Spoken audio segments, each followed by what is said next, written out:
Welcome to VHS Sisters, a nostalgic movie podcast with two actual real-life sisters. I'm Melanie. And I'm Saysha. Get into some comfy clothes, grab your favorite beverage, and come hang out with us as I force my little sister to watch all the movies she missed growing up. I cannot believe, first of all, I just want to say this. I cannot believe that when the time came for us to watch this movie, that it wasn't free. This is a very upsetting thing for me, and I'll tell you why. I'll tell you why. Because this movie, the movie we're talking about today, folks, we're just going to hop right in. It's a hot open, just like this movie has a hot open. We're talking about the fine film from 1990. The movie is called Tremors. And this movie, when Melanie told me she hadn't seen this movie, I was, of course, I'm always shocked. But this one was like always on. And I'm talking, this was like Beastmaster level.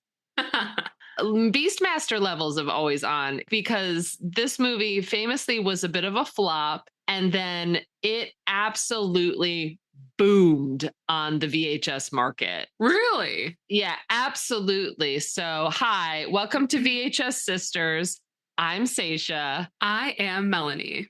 And I have not seen this movie at all. I feel like maybe you've attempted to show it to me in the past, but it was lost on me. So, I mean, this is one. Did you ask our folks about it? No, but when I told them the movie that we were going to be watching, my dad started just like ripping off like the actors who are in it, and he's like, "Oh, it's a crazy movie," you know. It's like his review. The end. It's a crazy movie. It is a crazy movie. It's definitely, this is one of the movies out of all of the films that we've reviewed so far. I don't know. We've done some like low budget ones. This wasn't like no budget, but there's definitely like, I don't know, a bit of a made for TV quality about it that I don't dislike. Yeah. What were your feelings upon this first watch? You can just give me your general review.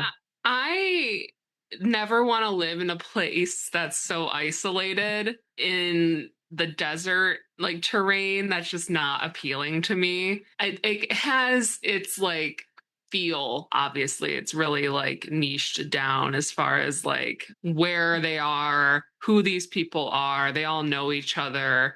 There's like maybe 10 houses in the town, and that's it.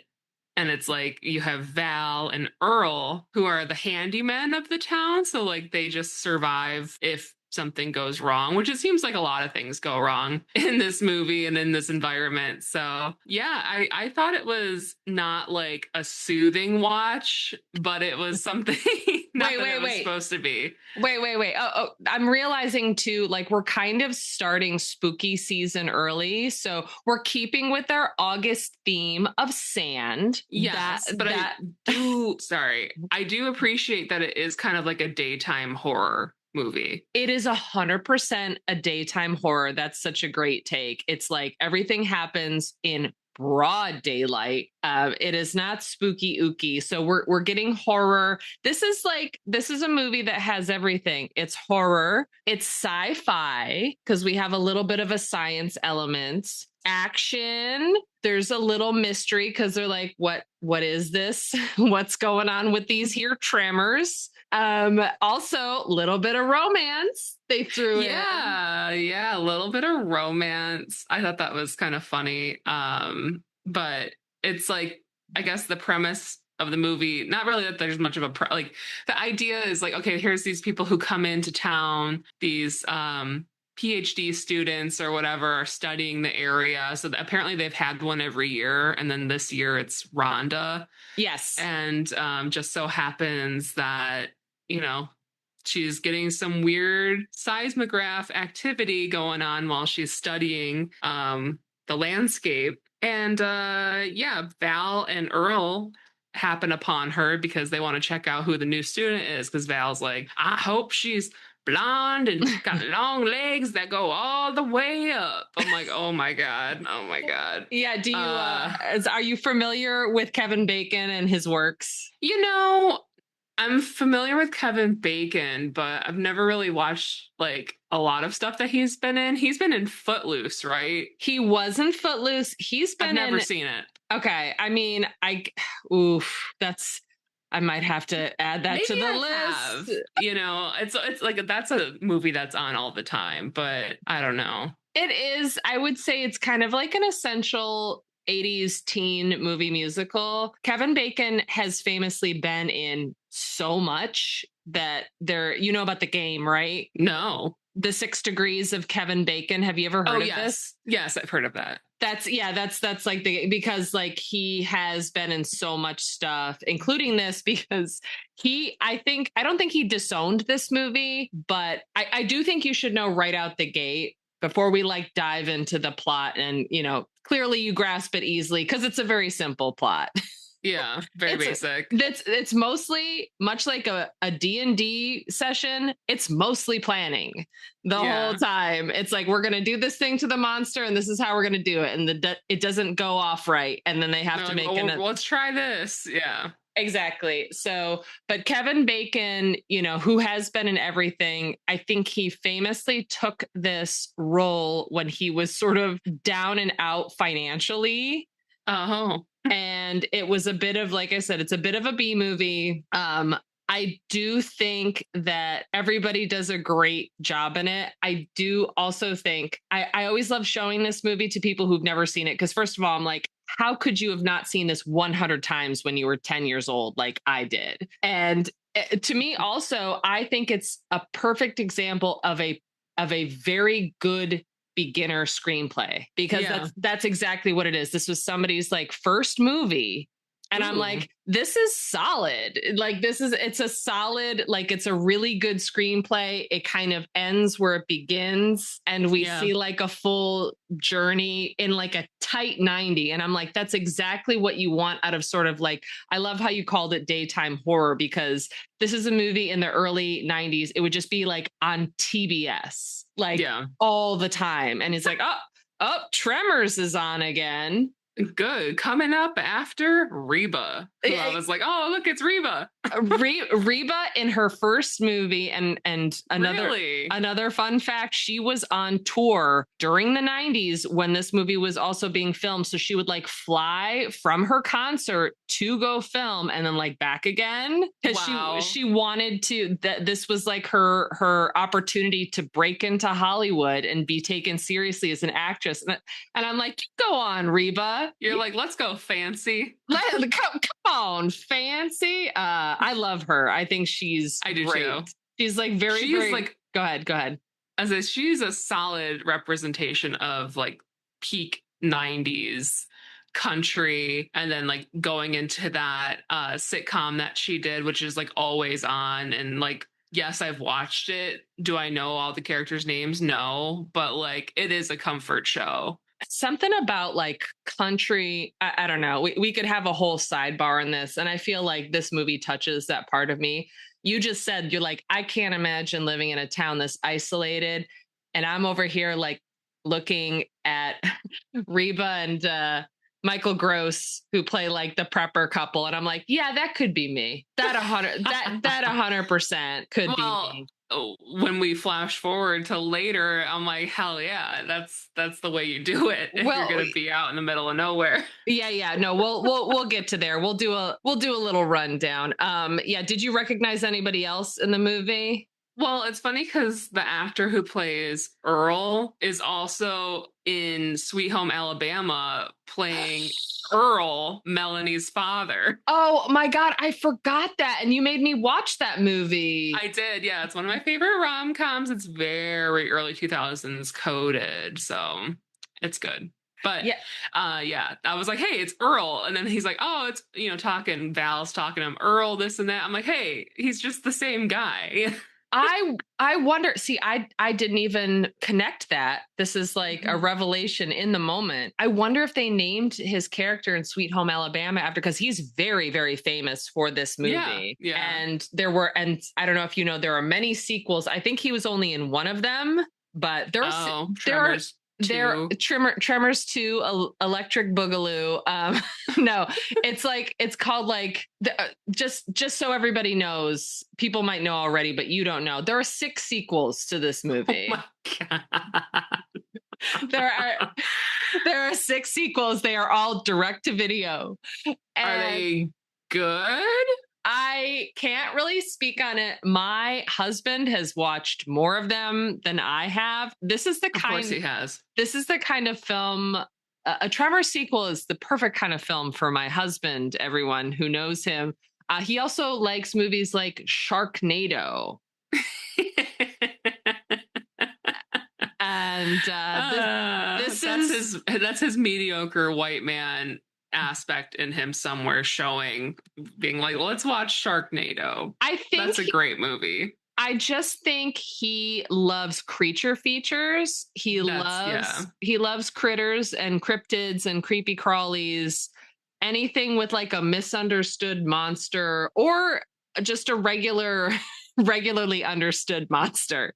He's about it. That's why he liked Beastmaster so much. Yeah, he's the kind of person, like, he loves animals, I think, more than people. Yeah. And relatable. I think we're all kind of and like, we're the only people we tolerate. Do you know what I'm saying? Like, everyone I'm a very select few. I keep my circle small. That's right. But yeah, no, he loves creature. I was like, hey, Melanie and I are watching Tremors for the pod. And he was like, oh, hell yeah. It's a very like dude movie, I gotta say. But it's like, what affection do you feel towards this like stinky poop worm in the sand, you know? I think the effect, here's the thing. There's a tiny bit of CGI, I think, but everything in the first movie is mostly practical. And it's all done with actual, like, real sized puppets, like the big guys. Or, for instance, I'm going to jump ahead, but that scene you're thinking, like, when they crash into like the prep basement later, that's like a handheld puppet that they cut back and forth between like the actual actors, Michael Gross and Reba McEntire, and then they quick pan and it's a hand puppet. I could kind of tell that some of the, tremor snake things were hands, because it's like the way that, they're wrapping around stuff. It's just like somebody's taking their arm and just like clenching on to the bottom of the axle of the truck and stuff. It's just like, I could feel like the prop department in this probably had a blast, literally and figuratively, because the amount of like scenes where these things are bursting out of the earth and exploding into the air. It's just like an excuse to blow stuff up. Yeah, they really had a good time with it. And so the people who did all the creature effects for Tremors were a company called Amalgamated Dynamics, and it was like a big team. They went on to do Starship Troopers, I think, like a bunch of other movies. Have you seen that one? No. Oh, okay. That one, you can watch off the pod. It's pretty good. I know when they were doing the design for these, they're called graboids, by the way. They're not. Oh, okay. Didn't know that. They're called graboids. It's easy to miss. There's a scene in the general store where the Chang guy. Oh my God, Walter Chang. Yeah, he's like trying to name them with the kid Melvin, who has no parents, Melvin. They're like, we'll call them snakeoids, we'll call them this, but they're officially christened graboids. And then in every other sequel after this, they're referred to formally as graboids. Okay. And they every single movie they evolve and they get new features. Well, maybe I should tune in then. Yeah, maybe. I know know you can get like the DVD box set of all the Tremors. Yeah, but that would be like a good, like, you know what? You're like sick on the couch with the flu. You're like, let me just put it on. I don't know if that will help me or hurt me if I had the flu. I do know the design team for the graboids. They were deliberately avoiding making the creatures look like the sandworms from Dune. Shout out. Shout out Dune. I know that they drew on studies of rhinoceroses and elephants and a lot of like prehistoric animals because they wanted it to look very old. And I do love how they never explain where they come from. They're just like, that wasn't a part of like figuring it out. They're just well, like, I mean, how could they? It's just the people in the town plus Rhonda. And like, they always kept referring back to her being like, Rhonda, why does it do this? She's like, I don't know. Like, this isn't my job. I'm here to study the earth, not, you know, the earth. I'm here to study the terrain and the seismology of it all. And you guys just keep asking me questions about this creature that I just saw today. Yeah, I think that she's supposed to be like the Doc Brown character, which is like, I'm going to explain the science of what is happening. But she is a geologist. They even say several times. And we all know geologists just study rocks. Right. So yeah, she doesn't, you know, that's her background. That's her specialty. There's a lot of like mystery about the graboids, but they never, I think that's what the later movies are for.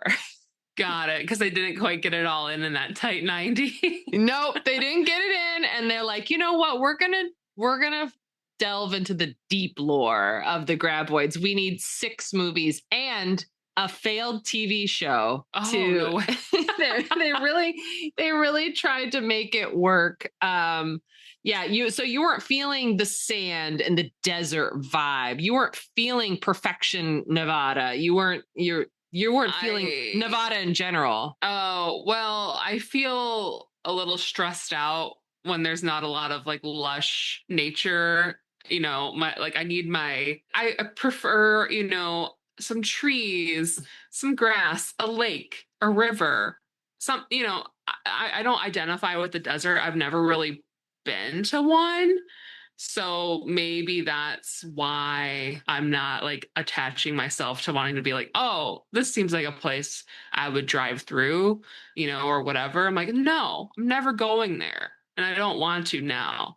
Wait, you've never been to a desert? I've never been to a desert. Are you kidding? Wait, you've never been to, what's the farthest west you've ever been in America? Colorado. But where do you go? Denver? Denver, yeah. Well, that's not to see the creepy airport. Yeah. And it's like, yeah, you're just going to get mountains there. Which I liked. I love a mountain, you know. But you've never been to Texas? No. That was so loaded how you said that. No, too hot. Too hot. I would go to Texas though. I believe, well, obviously Austin being the blue dot, wouldn't mind visiting. But in Houston, I'm pretty sure there's like a huge Vietnamese population and they have like these all you can eat Vietnamese buffets and stuff like that. I'm like, that sounds like heaven to me. I don't know, but you know, so I was like, okay, I'd be interested to go for that. But I've never had a desire really to go to Texas. Never been anywhere, Arizona, California, Nevada. Not yet. We got to go to Vegas. I know you're hooked. Listeners, I love Vegas. I got married in Vegas. I wish I had more time in Vegas. I was there for a little bit and I'm like, I can't wait to go back. And I know there's a lot of people who have negative connotations toward it, you know, as a den of sin in the desert. That's a great reason to go though. I love sin and I'm all about sin. And here's the thing, Saysha Lore, I don't drink. I don't smoke cigarettes. I don't do drugs of any kind. And I don't gamble. Just like a little. I do play the slots. I'm really intimidated to play table games. Maybe I feel like you would be like a lucky piece. I feel like you're the kind of person who I could go up to a table with and have good luck with. Yeah, we could go play roulette. All you do is just put like coin or chips on your numbers that you want or color. That's pretty easy. Yeah, I want to play card games though, because I'm not like ready for people who have been doing this most of their life to just like look at me and go, oh, she is not prepared. Not that I care what other people think about me, but I feel like as somebody who's not prepared, I think it's kind of rude to walk up to a table where people are trying to play. I think that you could probably start with like video poker. There's so much video poker. Oh, yeah. I'm not a poker girl though. Oh no, what do you like but you know how to play euchre, right? Sorry, sister sidebar game conversation. Of course I know how to play euchre, but I don't think they play that in casinos, maybe like in Michigan. Yeah, I don't know if it's like illegal. They said that they were going to put Uno in Vegas somewhere, and I'm like, people would love that. Ooh, you know what they do play though, especially at the California casino, shout out, which I fell in love with when I was there. We didn't stay there, but we spent some time there. It's like a Hawaiian themed casino, which I love. It's all very like aloha energy in there. It's very cozy, but they have Keno everywhere. Oh, yeah. They love playing Keno, and people like win a lot of money at it. Mm-hmm. So anyway, we play it here all the time. Anyway, let's go to Nevada. Let's go. Yeah, I'm down. I'm down. I would have went to Vegas with you for your wedding, but I had to take care of my cat relatives. I don't know, my niece and nephew. Yeah, what is a cat, niece, and nephew? What is the name for that? I had to take care of your children. That's so you true. could go out and sin. That's right. Thank you for that. You're welcome. Thank you for aiding on my plans. I'm sorry. I still cannot believe I had to rent this film for $4 again. I know, using my credits here for fucking Tremors. That's fine. No, it was free technically. So we have a hot open. Like you said, we've got the handyman of Perfection, Nevada. It's Val and Earl. They are clearly not happy with their lot in life, and they're looking to get out. So like right from the get, they're like, this job sucks. See, they want to leave too. They want to get out of there. They're ready to go to Bixby, which is like the town. I think they're both fictional towns. All of this was shot not in Nevada, by the way. It was shot in California. Okay. Near Death Valley. So what you're seeing is more of like Death Valley extreme desert. Like that's pretty, I think like there are towns in Nevada that are more like high desert, but you're still going to get like that dramatic mountain view, which I do love. Like just sort of like almost like you're on the surface of Mars. Very, very Dune, like Dune the movie. Like, I'm sorry, guys. I'm Dune. That was our premiere this year, and I'm totally Dune pilled right now. Like I'm pro Dune. I'm pro Dune all the time. Yeah, love the sand, love the desert. Melanie seems like she wasn't a big fan of sand or desert. Didn't find the town charming. Well, I grew up by a lake. I need a body of water near me to feel content. Got it. So, like the lack of water in Tremors, you found anxiety producing. Correct. Got it. I feel like you just make sure you've got water on you. You've got your Stanley, you've got your little Camelback or whatever. You just have to be like camping all the time. Well, like Mr. Chang, all he's got is like a Pepsi cooler, probably full of like Sprite and Pepsi. Whatever. That's all they've got. Shout out Pepsi. No Coke products, probably. Probably not. Who knows?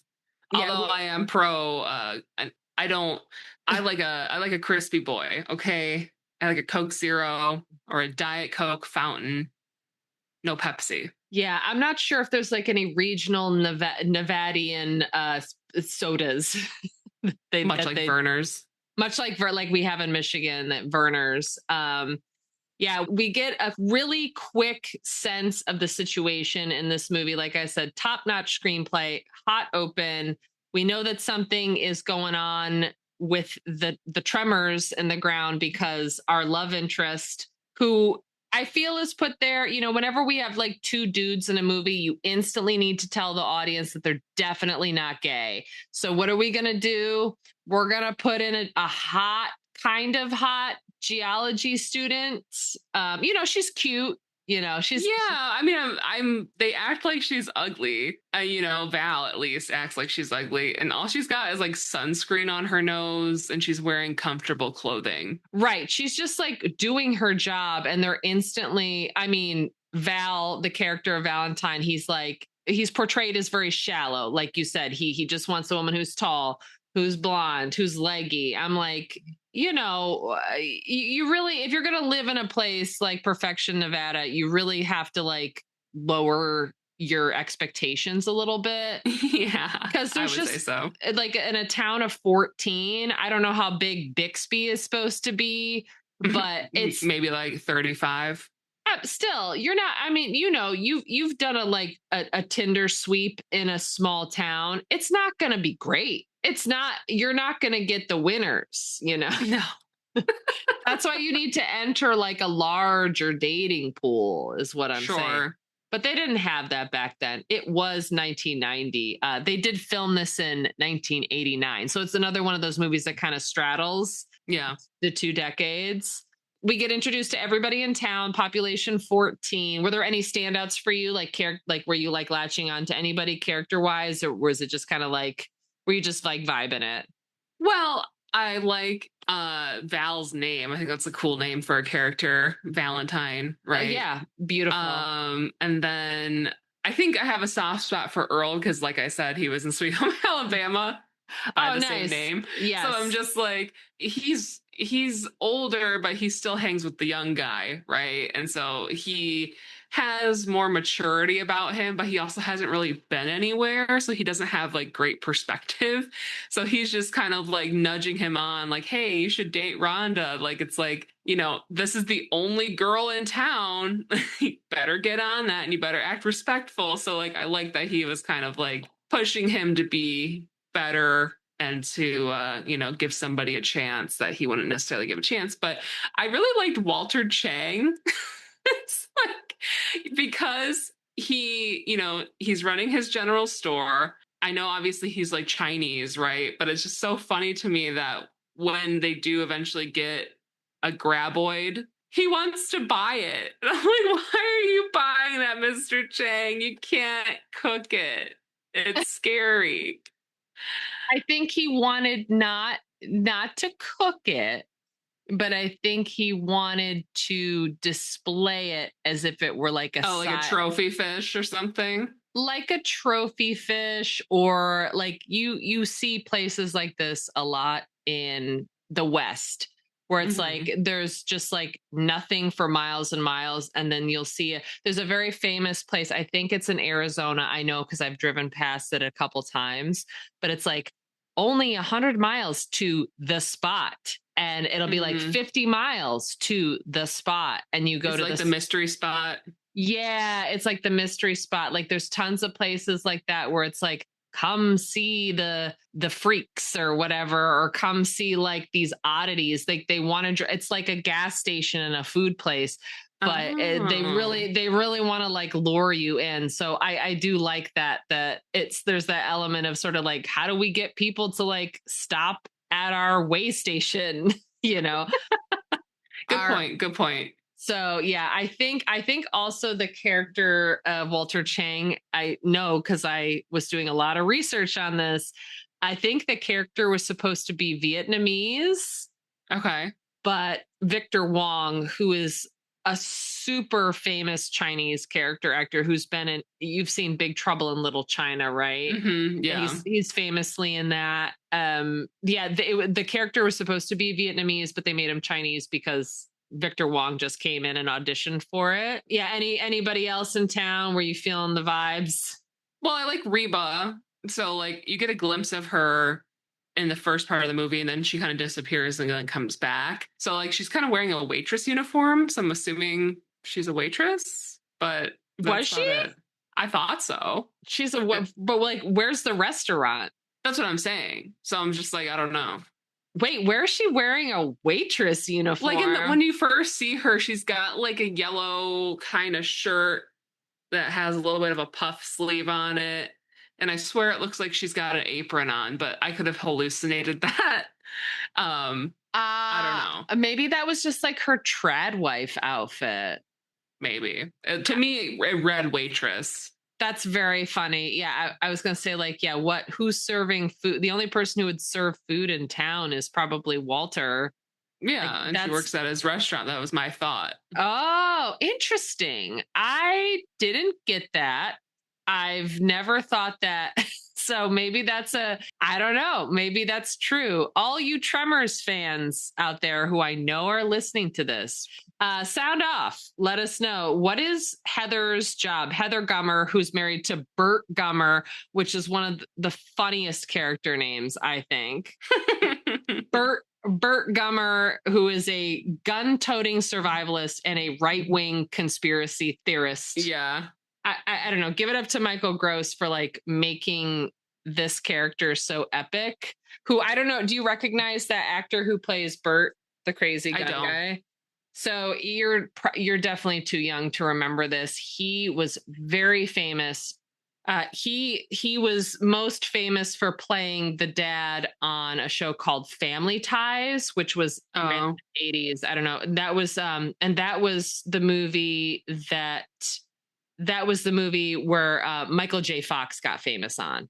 Like before the show. The show. Yeah, that was like his famous show. So he played Michael J. Fox's dad.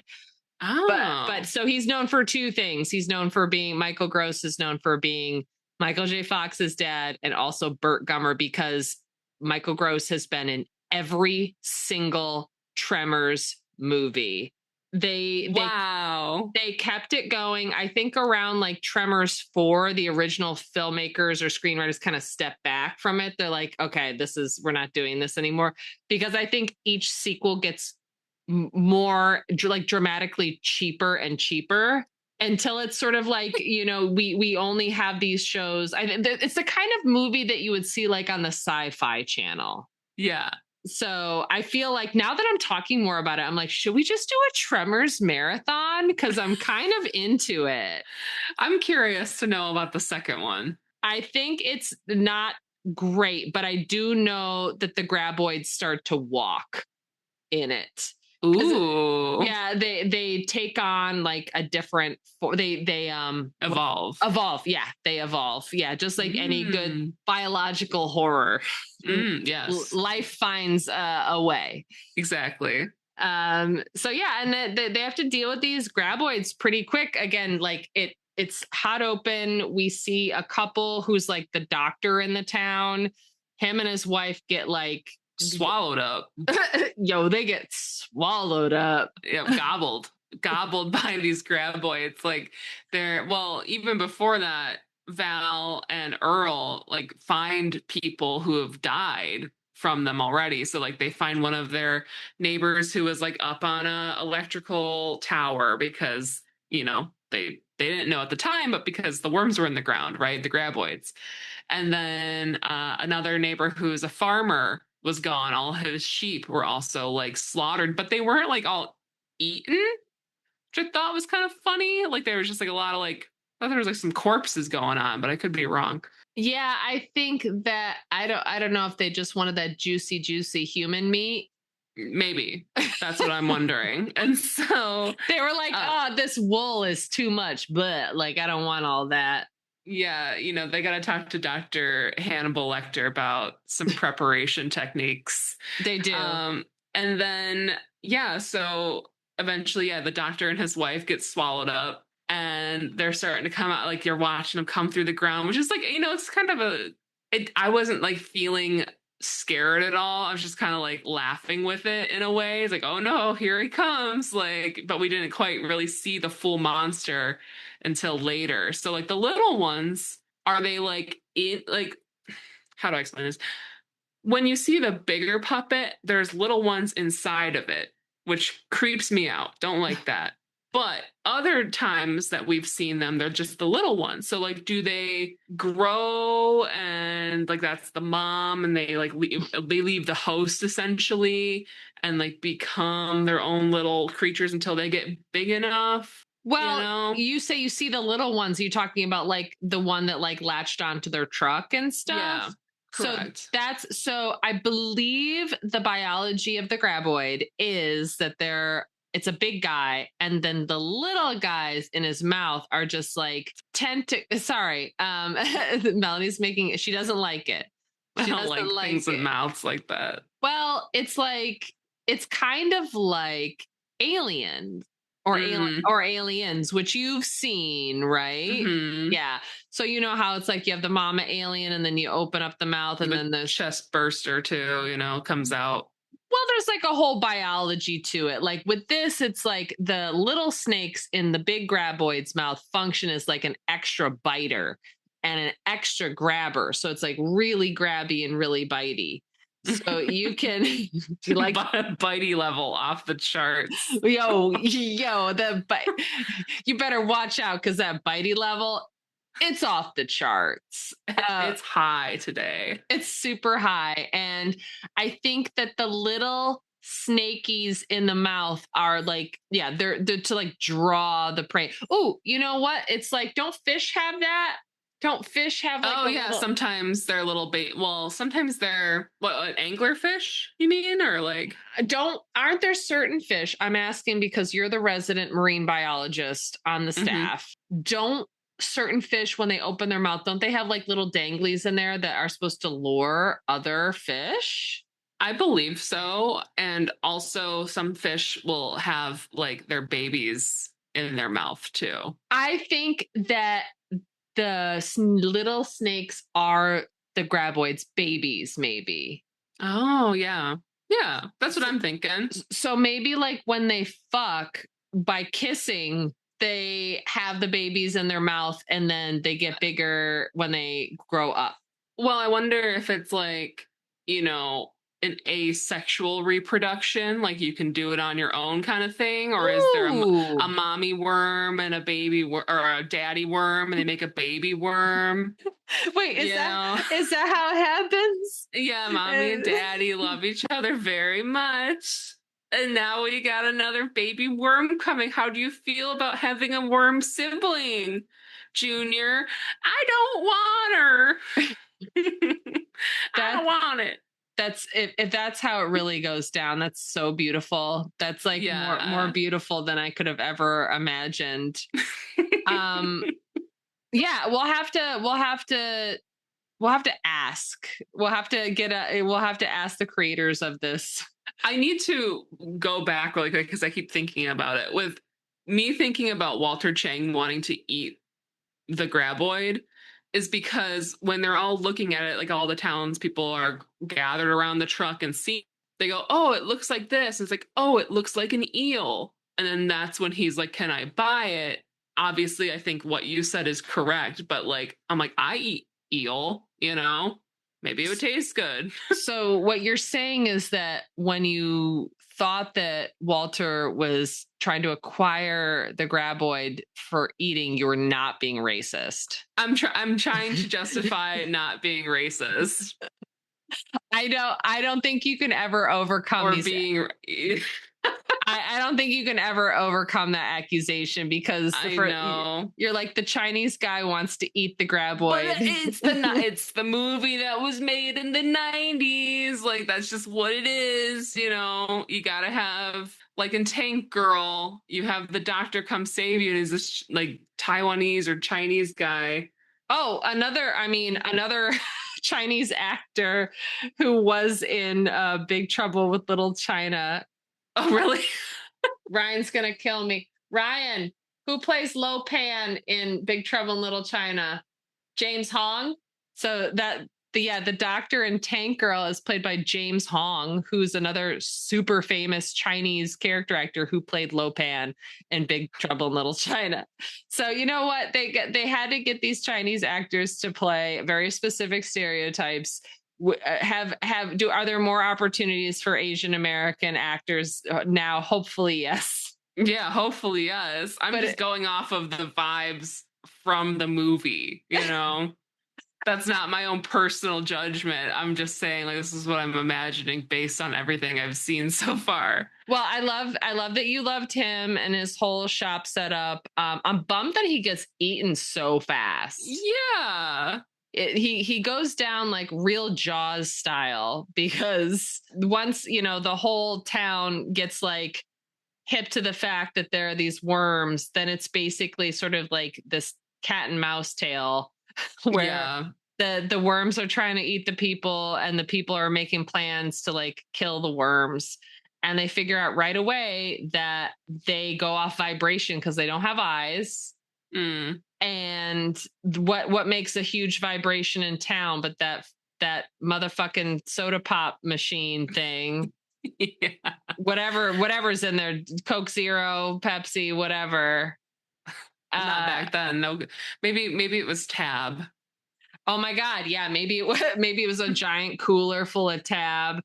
But the worms, the graboids, they feel that vibration and they come a running, bust up through them floorboards, and they eat that old Chinese man. Much like he wanted to eat them, as Melanie posited, they end up eating him. I was like, why does like blood come out of his face like immediately?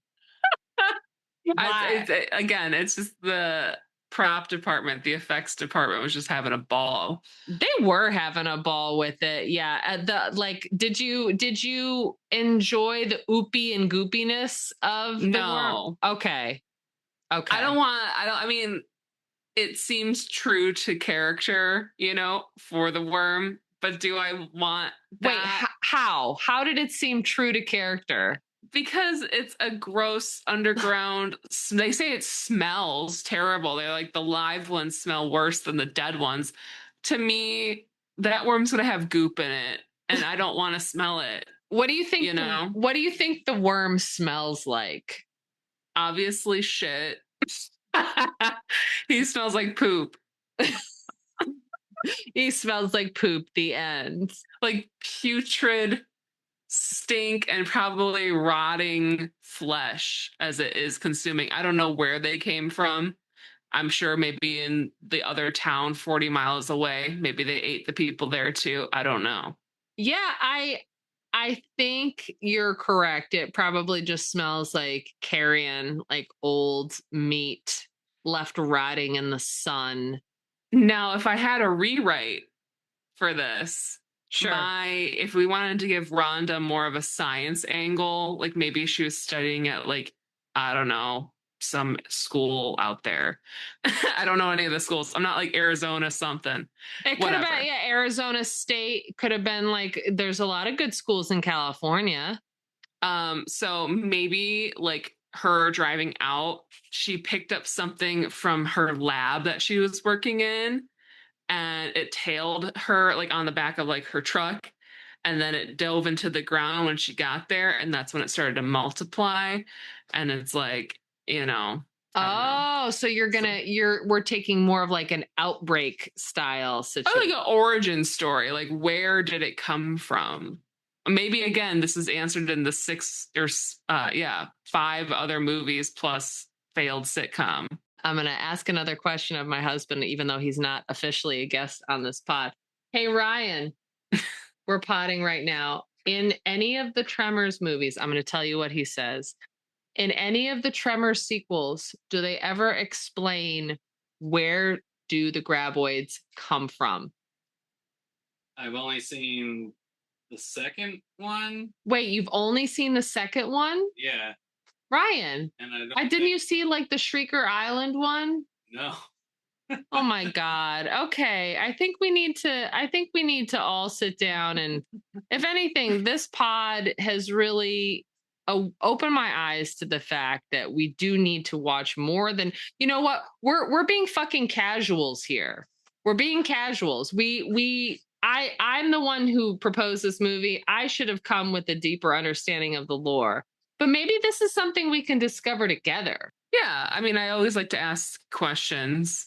So I'm just curious to know, where did they come from? They just showed up all of a sudden.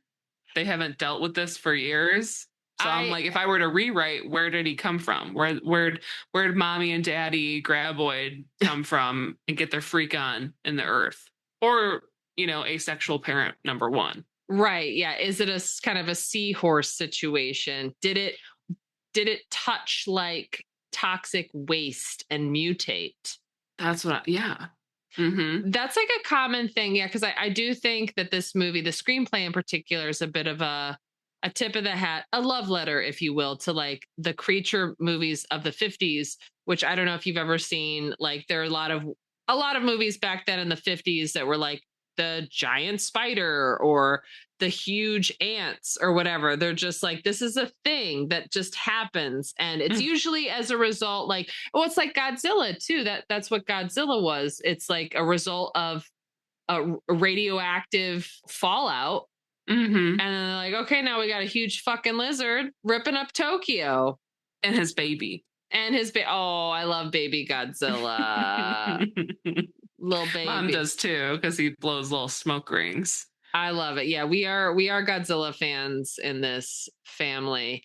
Fun side fact, a little production note. I do know that when they made the graboid guts, it was a lot of different stuff, but to make it orange, they put in pumpkin pie filling to make it that color. I thought that was a cool fun fact. That is cool. And it's like maybe he didn't smell that bad after all. No, like on set, they're like, ooh, delicious. Smells like Thanksgiving.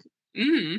I love it. It's autumnal up in here. It's so autumnal. Yeah, like basically the whole movie is just like Worm happening. So Worm does something crazy and we make a plan, and Worm does something crazy and then we make a plan. Like, and even in the midst of being hunted by these worms, Earl still wants to hook Val up with Rhonda because he's a simple man who believes in love. He does. And he's like, I do also appreciate, like you said, there's that idea of like a slightly older character, not like a mentor figure, but he's like an older friend. And he's like, you know what? Don't fuck up like I did. Will you go find love while you're still young enough? Yeah. To get it. And I think I relate to that. Like you see people like in their, their 20s and they're just like, oh, I don't know. It's like, do it now. Have all the sex you can. Go now. Before you don't even care to have it anymore. Or just like, if that's what you want to do, like, don't play games. Like that's what I would say. Like, if you want to go after what you want. Go after what you want and just say, like, I think a lot of young people, regardless of the location, if they're in New York City or Los Angeles or the desert, like just say what you mean. Although I do know there is some fun in like playing a game. Yeah. I wink into the camera. She's winking. We know about that. But yeah, it's wholesome. I do think that I know that the romantic subplot was not supposed to be a thing in the original screenplay. It was really just supposed to be like suggested at, but with test audiences, they wanted to see Val and Rhonda kiss at the end. Like when they did kiss. Yeah, no, they were shouting at when they, because they do like test screenings and then they edit the movie again to like fix it to make people like it better. And I know at the test screening, they were like, kiss, kiss, kiss. And so like, that's what they did. You got to ask for what you want. I think it would have been fine if they didn't, but whatever. Well, if there wasn't the romance element to it, this would have been much more of like a horror movie than like a full rounder. Yeah, I feel like even in horror, like a lot of horror movies have a bit of a romantic subplot. But like I said, the screenplay really does have everything. We have a lot of jokes and a lot of bits. Like there's a couple like they do over and over again. Like they do the rock, paper, scissors thing a couple times. Earl has his thing where he's like, pardon my French, even though they don't even swear that much. Right. It's a very like PG-13 movie. And I will say they got one F word. They got to say fuck one time. Do you remember where the one? No. So it's after the big graboid is chasing Earl and Val across the desert, and then it runs into the culvert and basically kills itself. Oh, yes. And they get really excited, and then Val's like, fuck you. And that's the one F they got. And then later in the movie, when we're talking about like when the other one busts into the basement with all the guns, which we'll talk about more in depth in a second, they refer to the worm as a mother humper. Yeah. And it's like, you can tell that because of the ADR, like the dubbing, you can tell that Kevin Bacon said motherfucker, Right. but they just dubbed over it because they could not have that many swears. So like, we got to put this on TBS. Exactly. We can't edit it that much. Right. You get one bleep, which is crazy because I remember them having movies like Goodfellas on all the time. I'm like, why even? It's still on all the time. Why? You I have to censor the whole. It's like 45 minutes. 45 minutes cut off the movie. Yeah, they're like, what happened? I guess they all ended up happily ever after. It's like, oh, he's in prison making sauce. The end. The end. With the boys. Exactly. It's so simple. Yeah, let's talk about that gun room scene because that's my favorite part of this movie. And that's kind of why I had such a good reaction to it, because I wasn't with my assumption of Heather being a waitress in the beginning. I'm like, oh, okay, they probably just live like a simple life, whatever. But no, her and Bert live in the ultimate prepper home, and they've got in their basement about, I'm going to say, close to 200 guns and loads of ammo. And like, I love that when they're faced with having to either evacuate the basement and like, or just the house in general, because Val's calling over to them on radio. They're like, we're gonna try to. They're kind of set, like they're gonna survive. They'll be fine. So they're still in the basement when the big mother humper comes through and bursts through the wall. That basement, like that color of like the blue painted brick, takes me back somewhere, because I've been in many creepy basements like that. Not with as many guns, still some guns though. And so they're like, okay, here we go. Let's just start fighting it off with all the ammo they've got. And they're blasting. So it's like they're just constantly pulling different things off the wall, getting ammo, bam, bam, bam. Grab the elephant gun, she says, right? And he has it in a locked box, which I'm so surprised considering everything else you've got on the wall. You really needed to lock that one up. Whatever. Makes it look extra special. So he pulls out the elephant gun, loads some huge, maybe like 4-inch shells into it, and takes care of one of the wormies, one of the mother grabbers. So I was like, I love this couple. They are prepared for everything, and they are clinically insane. Like you said, he's playing this sort of like conservative guy. I think he has a hat on that says, it's like a school. He famously wears, so that's an Atlanta Hawks cap, and that is something that like Michael Gross, the actor, likes. And he was just like, that's like and it became like a feature of the character of Bert. He's like, he always has that Atlanta Hawks. I think the person, the actor who plays him is like a very interesting guy. Yeah, he loves the Atlanta Hawks. He's also like a train enthusiast. He's and like he does. I know this because I did a deep dive on him at one point. I was like, what's Michael Gross all about? Because like, he's still with us. Mm-hmm. Like I said, he's most well known for this series, this franchise, the Tremors franchise, and also Family Ties. But yeah, he's a celebrity spokesman for the B&O Railroad Museum in Baltimore, which I want to go to because I'm also like crazy. Will he be there? No, but like I think like when you go to the museum, he like gives us like, how you go to a museum and there's like, hi, welcome to the museum. I think like he's that guy. Oh shit, he's like the voiceover guy. He's like a huge rail fan. Like he is a railroad historian. He photographs them. He has models. He like owned like a rail car. Like he's a crazy train guy. Like this is like a generation of men where they're like, autism doesn't exist. And it's just like, well, there's a whole room of trains in your house, sir. Right. Like, that's not normal. That's not normal, sir. He would love Miles in Transit. Shout out Miles in Transit. Yeah, it's one of my favorites too. I love his portrayal of Burr. I love Reba's portrayal of Heather. I love that prep basement. That scene just like gets me going. I was like, hell yeah, I want this room. I love how the guns keep escalating. Like, it's a great example. We talked about this, like, fight scenes, like they can't just be stagnant, like they get more and more guns. I love there's a point when Reba, like John Woo style, has like two like Rifles. right? Yeah. Like, well, she has two handguns. Not rifles, two revolvers. Yeah. Yeah, she has two revolvers in her hands. She's just like beep beep beep beep beep, like shooting. And I was like, oh yeah, the elephant gun. I'm like, that is pretty crazy. Like that could like blow up somebody. Really, that would, like, if you shot that at a person, they would like liquefy. Like that's pretty much. That depends on the range too, but yeah. Yeah. So I mean, that's.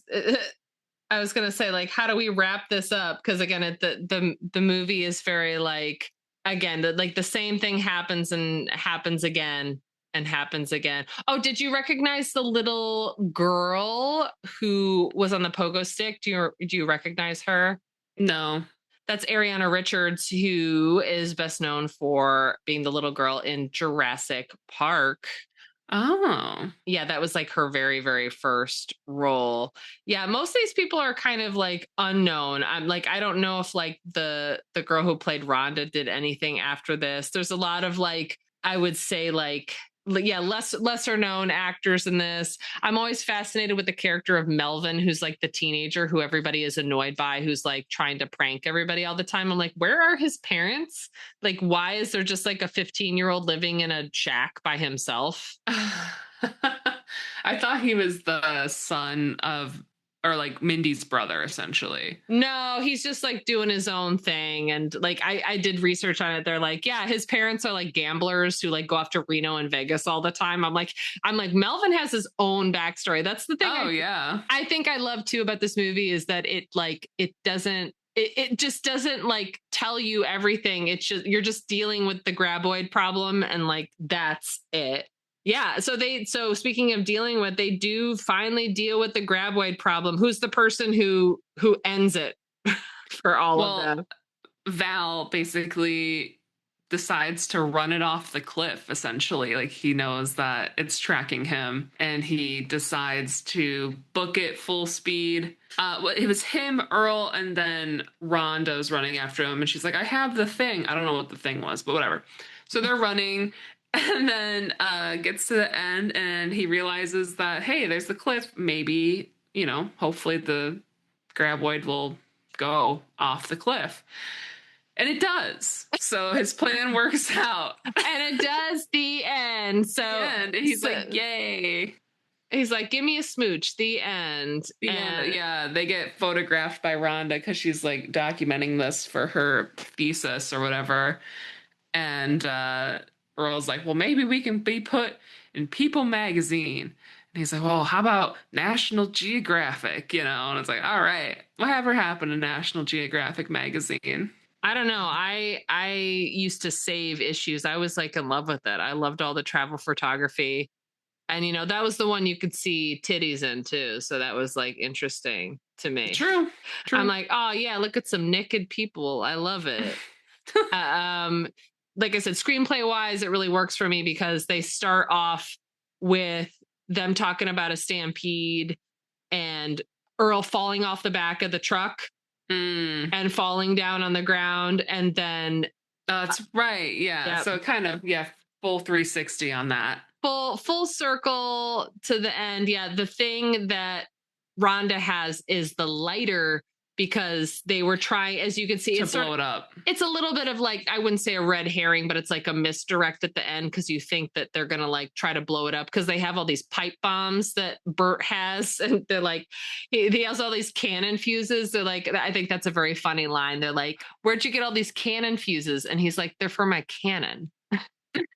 Yeah, it's a lot of, it's a great movie if you like worms. It's a great movie if you like explosives, ammo, if you like the desert, sand. If you like rootin', tootin', and shootin'. Rootin', tootin', and shootin'. Yeah, it's, it's kind of a Western and I'm feeling it. And I might be the only one in my family who is feeling the desert.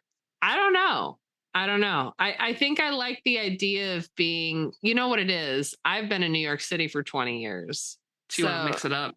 So yeah, like that's the thing. People like, where could you move after New York City? And it's like, I don't know. What's a place that's like New York City? I guess Chicago.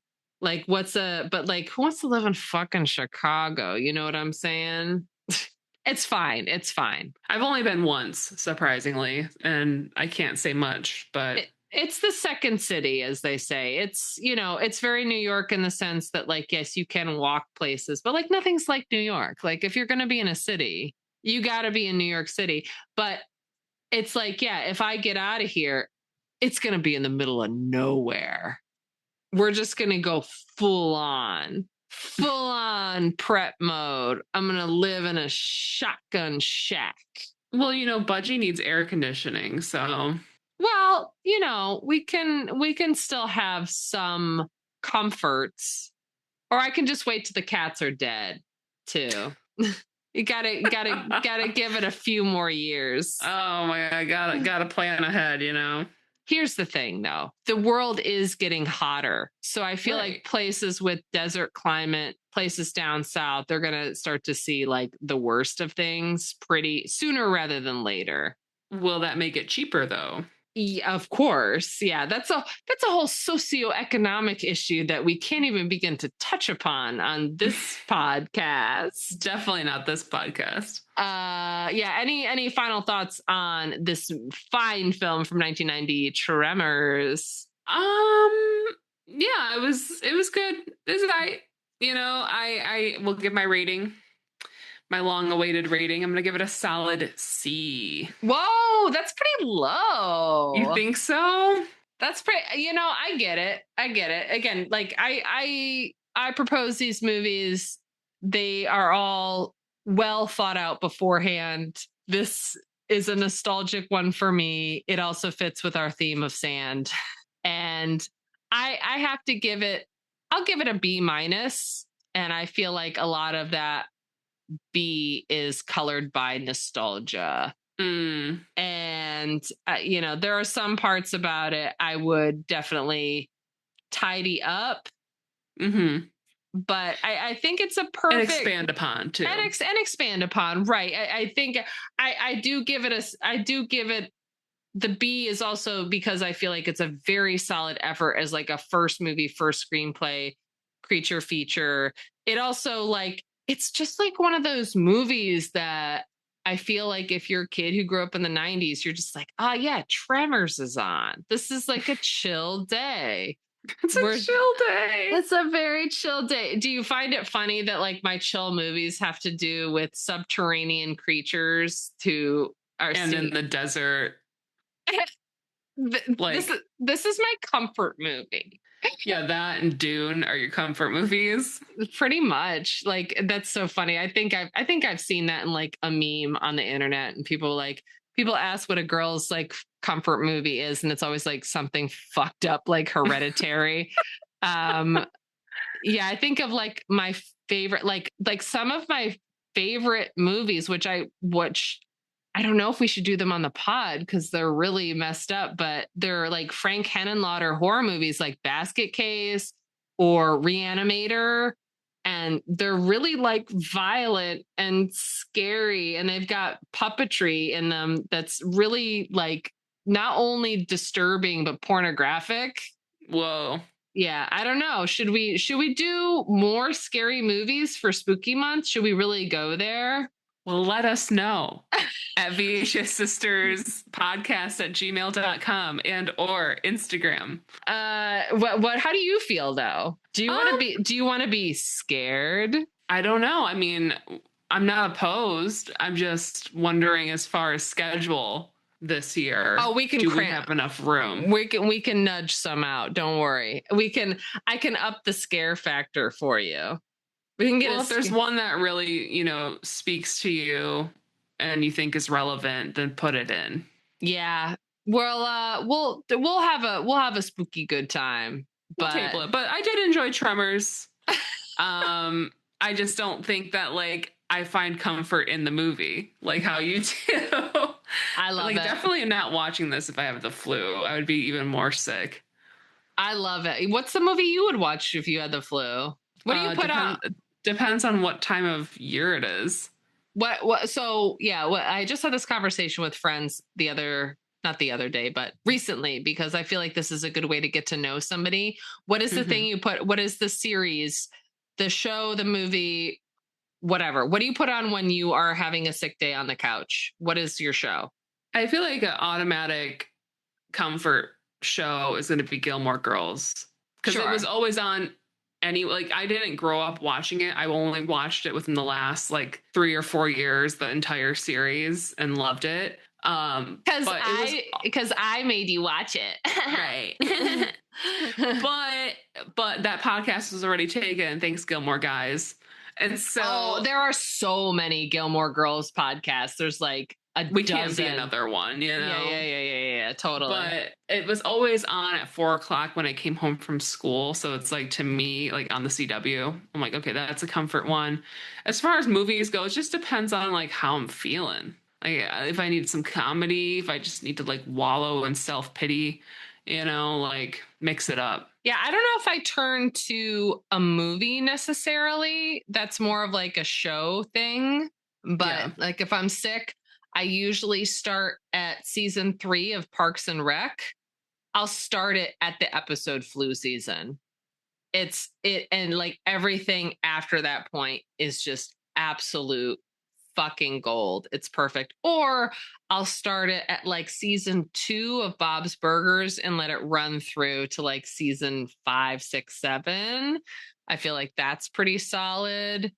Yeah. Or one more. I feel like I could start the BBC version of Pride and Prejudice, which is a mini series. And I haven't watched it yet. Oh my God. I literally put it on the other day I didn't watch it all the way through, but I was having like a stressful moment and I'm like, I'm going to put this on. And it instantly took down my blood pressure. It is so soothing. Honestly, now that you're done watching Tremors, go watch that. Go watch that. Great transition. Great transition. Anyway, thanks for tuning in for another episode of VHS Sisters. We're happy to have you around. That's all for us. Tune in next week. We have one more delightful sand-focused feature film that I can't wait to talk about that Melanie hasn't seen yet. All right, guys. Bye. Thank you so much for listening to this episode of VHS Sisters. We hope you've had a fun and cozy time. Please consider liking, leaving a review, and following us on your podcast platform of choice. If you'd like to chat with us, please email us at VHSsisterspodcast@gmail.com. Love you. Bye.